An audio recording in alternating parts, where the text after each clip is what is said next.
Okay, so what's happening, YouTube? I've been got the Gen 8 here uh, on the bench.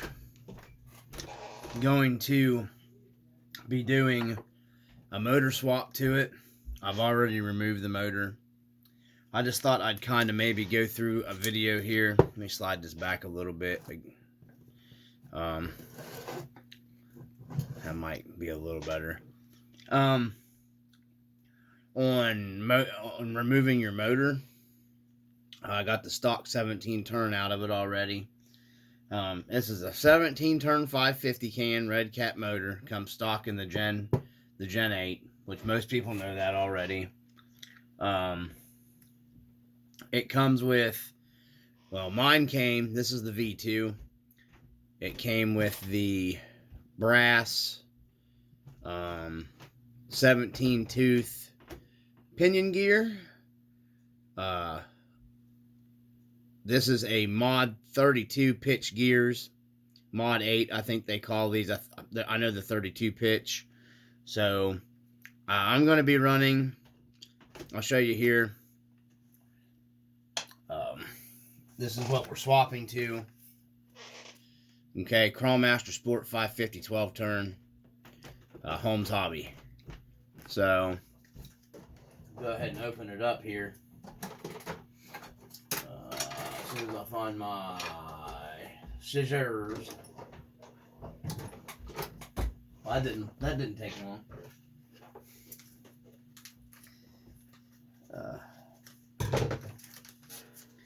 Okay, so here is the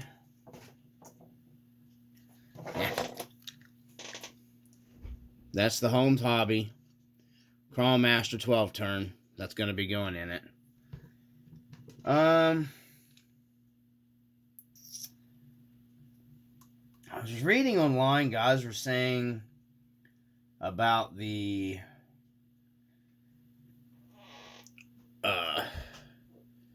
where your pinion goes, your motor, spline, whatever, shaft was shorter, but just a hair shorter, because guys are saying they're having trouble running the stock Redcat pinion. I don't know why. I guess maybe it has to go so close to the motor or something. I don't know. No, I don't see a problem. But I have a Traxxas 17 tooth, 32 pitch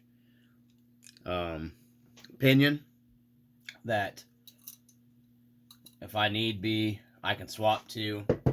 And you can see the difference in the shanks of the length of the back here part of the pinion is a lot shorter. So, you know, if I need to, I'm just running stock gearing.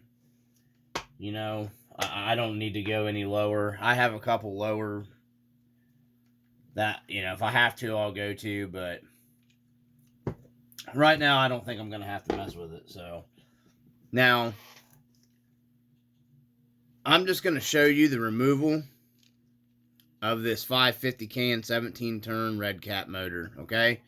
I've got to desolder the leads here and solder them on because I didn't buy new motor wires. I'm just taking these and swapping these over because, you know, I mean, I'm not going to switch to like bullet connectors and all that wonderful stuff. You know, I mean, it's going to put plenty of enough power with these down with just a brush motor. So anyhow, down to the nitty gritty is why I'm making this video, is the removal of it to help you guys out. So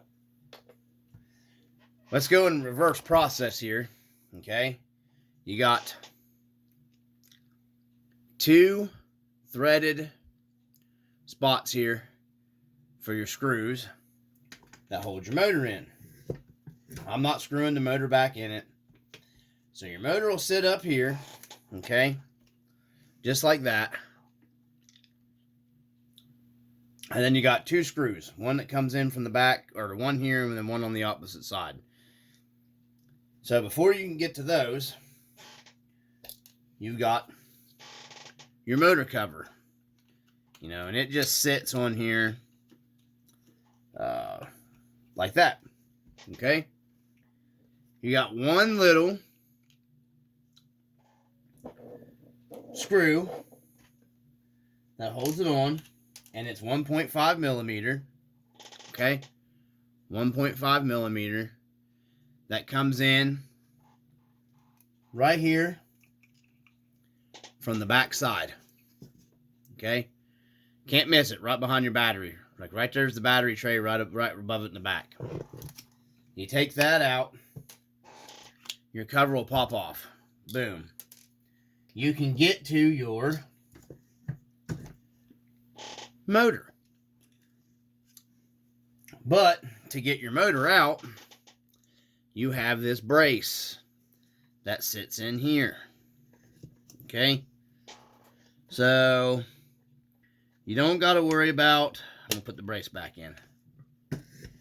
You don't have to worry about taking everything off here. Your fenders and everything. I pulled my shocks because I was doing some cleaning. I actually pulled my inner fenders out to do some cleaning too, because I had some mud and junk built up in there and I cleaned it all off. That way I wasn't getting mud packed in between my plastic fenders and my chassis and scratching it and stuff. So you've got, and the camera will pick it up here. You've got two 2mm screws. Boom, boom, boom, boom. You can look and see where they go into your shock tower braces, okay? You got two. You got two on the other side. Same screws. Take all four of those out. Two on this side. Two on this side.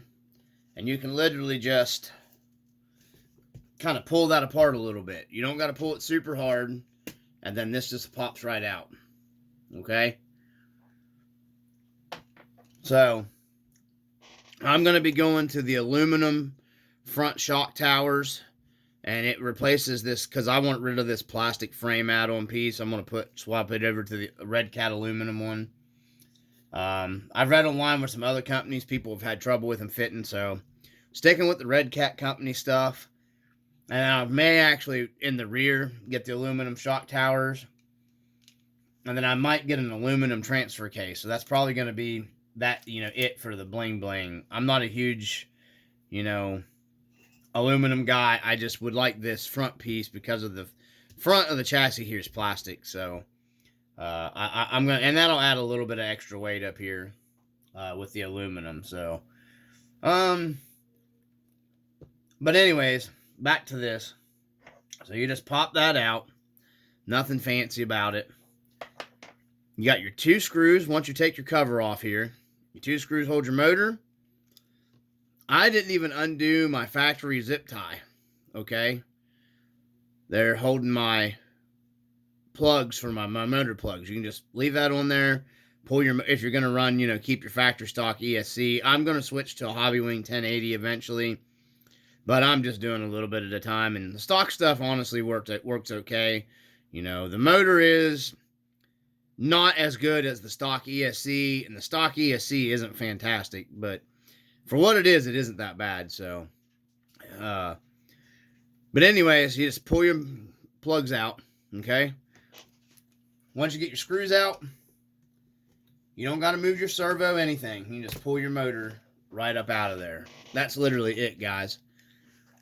And then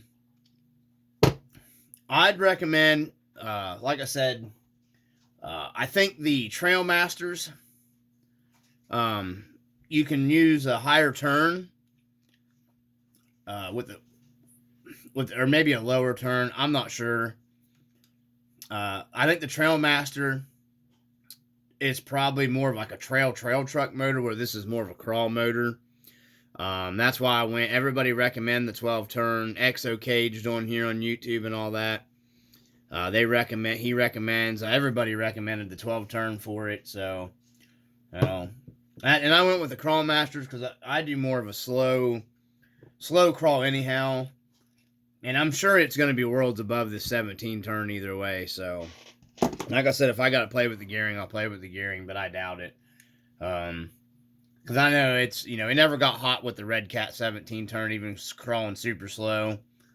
So I'm pretty sure I'll be happy with the 12 turn. So, but I'm gonna get off. I'm gonna end the video.